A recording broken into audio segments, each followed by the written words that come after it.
Denzel Washington walked onto the set of The View Thursday morning with his usual quiet confidence. Not rushed, not showy, just grounded. He greeted the hosts with handshakes and a warm smile, then settled into his seat with the ease of someone who had nothing to prove. Whoopi Goldberg welcomed him with open arms. She said, "He's an Oscar winner, a director, a producer, a father, a man of faith, and someone we all admire. Please welcome the incredible Denzel Washington." The audience erupted in applause. Denzel smiled and said, "Thank you, Whoopi. Always good to be with you."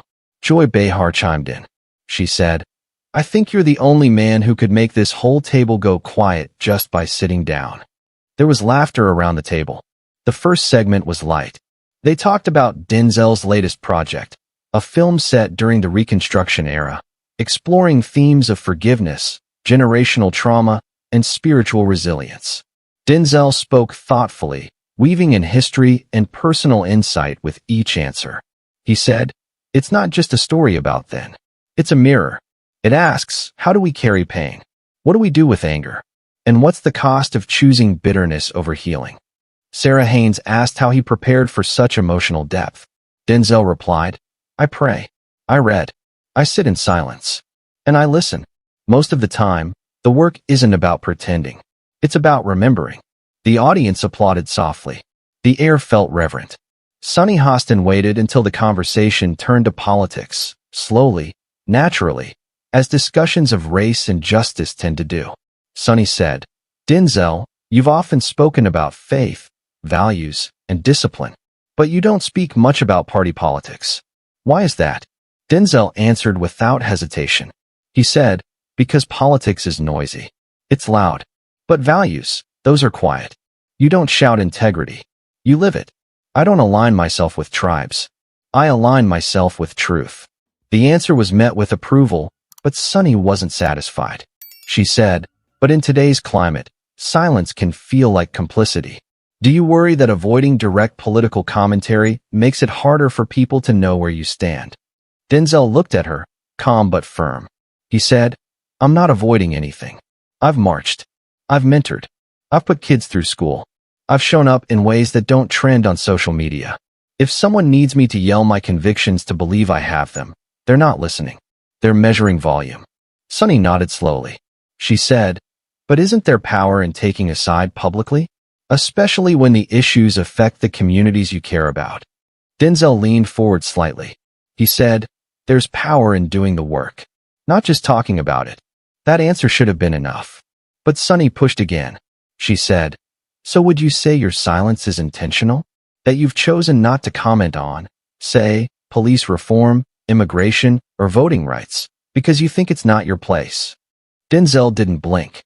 He said, "I don't believe in performative outrage. I believe in responsibility. And I'm careful with my words because people listen. That's not silence. That's stewardship." Joy Behar tried to jump in with a joke, but it didn't land. The table was shifting now, not loudly, not dramatically, but there was a crack forming. Sunny said, "I'm just saying, when someone with your influence chooses not to speak out in certain moments, people notice. And some might interpret that as protecting your brand." Denzel sat still for a beat. He said nothing. Then he said, quietly but clearly, "You're confusing dignity with strategy." Sunny raised her eyebrows. She said, "What do you mean?" Denzel looked at her. He said, "I mean, I don't raise my voice because I don't have to. And I don't explain myself to people who've already decided what they want to believe." The room quieted. Sunny said, "But don't you think questions are fair?" Denzel nodded. He said, "Questions are fair. Accusations disguised as questions? That's something else." Sarah Haynes glanced between them, visibly uncomfortable. Whoopi tried to steer the conversation.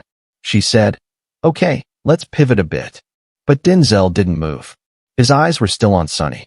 And for the first time in the show's long history, it wasn't the questions that filled the air. It was the weight of a man refusing to be dissected. The burn had started, but not through anger, through stillness, through presence, through a voice that didn't rise, because it didn't need to. The segment resumed after commercial, but the air had not cleared. Whoopi Goldberg's tone was lighter, her attempt to return to neutral footing evident. She smiled toward the camera and said, "We're back with the legendary Denzel Washington. We've been having a passionate conversation about values, responsibility, and how we show up for the world." Denzel offered a nod, but didn't smile. He sat with the same composure, hands folded, posture tall, voice still quiet. Joy Behar leaned in, trying to change course. She said, "Denzel, you've played so many roles over the years. Kings, killers, fathers, heroes. Do you ever feel like people confuse you with your characters?" Denzel said, "All the time. That's part of the job. People meet me and expect a sermon or a speech. I give them a hello." There was a small ripple of laughter, but the mood hadn't lightened. Sunny Hostin didn't let it go. She said, "You mentioned stewardship. But when the country is facing attacks on voting rights, book bans, rising extremism, what does stewardship look like to you, if not speaking clearly and publicly?" Denzel turned to her. He said, "Stewardship looks like showing up where the cameras aren't, visiting prisons, paying tuition, hiring people who've been locked out, lending my name to projects that uplift. That's not a tweet. That's a life." Sunny's voice was soft now, but it carried weight. She said, "But there are moments when your voice, because of who you are, could move people, and choosing not to use it, to some, feels like abandonment." Denzel didn't answer right away. He looked down at his hands, then back up. He said, "That's the problem. You don't know where I've used it. You only know where you didn't hear it." Sunny leaned forward. She said, "I'm not accusing. I'm asking." Denzel said, "No, you're assuming. And I'm not obligated to prove my convictions to anyone on this stage." The silence was sharp now. Sarah Haynes said gently, "I think what Sunny's trying to say is, people look to you. Maybe they're hoping to hear confirmation that someone they admire shares their fears, their hopes." Denzel nodded. He said, "I understand that. But admiration doesn't give you ownership. I'm not a symbol. I'm a man. A flawed, growing, committed man. And I didn't come here to be interrogated about my moral worth." Whoopi said, "I think we've touched a nerve here, maybe a necessary one. But let's not confuse clarity with confrontation." Denzel looked at Whoopi. He said, "I respect the conversation, but I also know the difference between a conversation and a setup." Joy said, "No one here is trying to trap you, Denzel. We love you." Denzel said, "Love shows up different than this." Sunny spoke again. She said, "I apologize if it felt personal. I just believe public figures have a platform, and silence can be loud." Denzel's eyes didn't leave hers. He said, "And so can grace." The room was still. The tension was no longer explosive. It was heavy, measured, the weight of two people not yelling, but colliding quietly. Whoopi said, "We're going to take another break." As the music played and the camera panned out, Denzel removed his mic. The audience didn't notice at first. The crew did. Denzel stood up, calm. Joy reached out. She said, "Wait, are you leaving?" He looked at her, then at Whoopi, then at Sunny. He said, "I came here to talk about a film, about healing, about where we go from here. But I'm not going to sit at a table where every word I say is held up like evidence in a trial." He turned to leave. Whoopi said, "Denzel, you don't have to." But he stopped. He looked back. He said, "I've done the work. And if you can't see that, then this isn't my table." Then he walked out. Not fast, not angry, just finished. The camera returned from commercial to a table missing its center. Denzel Washington's chair was empty. The host sat unusually still. The audience, though instructed to remain calm, seemed unsure whether to clap, react, or just stay quiet. Whoopi Goldberg, visibly unsettled, looked straight into the lens. She said, "Before the break, Denzel Washington left our set. And while that wasn't expected, it's his choice. He said what he needed to say. We respect that." Joy Behar added, "I just want to say, for the record, Denzel is someone we admire deeply. No one at this table was trying to provoke him." Sunny Hostin remained quiet for a moment. Then she spoke. She said, "If I came across as accusatory, that wasn't my intention. But I believe in hard questions. That's what we do here." Sarah Haynes looked uncomfortable. She said, "There's a difference between hard questions and questioning someone's heart. That's a fine line. And I think maybe today we crossed it." The audience remained hushed. A few scattered claps started, then died.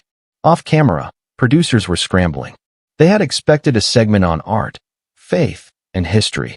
Instead, they now had headlines forming in real time. Within hours, clips flooded social media. Not of shouting, not of chaos, but of a man quietly taking off his mic and walking away with grace and finality. The footage hit differently. Some viewers praised Denzel for his poise, for refusing to be drawn into a media spectacle. Others said he overreacted, that questions come with the territory of public life. But the deeper reaction wasn't about sides. It was about tone. A popular podcast host said, "He didn't storm out. He didn't shout. He just stood up and said, 'This isn't my table.' And that's going to stay with people longer than any soundbite." A former co-star tweeted, "Denzel taught a masterclass in self-respect today." A commentator added, "In an age of outrage, he chose dignity." And that silence? That hit louder than anything else. Sunny released a short statement later that evening. It read, "I respect Denzel Washington immensely. Our conversation took a turn I regret. My goal was dialogue, not confrontation." Denzel didn't post anything. He didn't comment. But during an unrelated red carpet appearance the next week, a reporter asked if he had anything to say about the View moment. He paused, then smiled faintly. He said, "Not everything needs a sequel," and walked on. Back on The View, the moment left a mark. The show didn't avoid tough questions. But after Denzel's exit, there was a shift, a slower pace, a softer touch. Not out of fear, but out of something else. Out of recognition that not everyone comes to perform. Some come to speak. And when they're not heard, not truly heard, they leave. Not with anger, but with purpose. Denzel Washington didn't walk out to prove a point. He walked out because he already had. And in doing so, he reminded millions watching that sometimes, power isn't in what you say. It's in knowing when the conversation has stopped being a conversation. And saying, clearly and calmly, "I'm done with this show."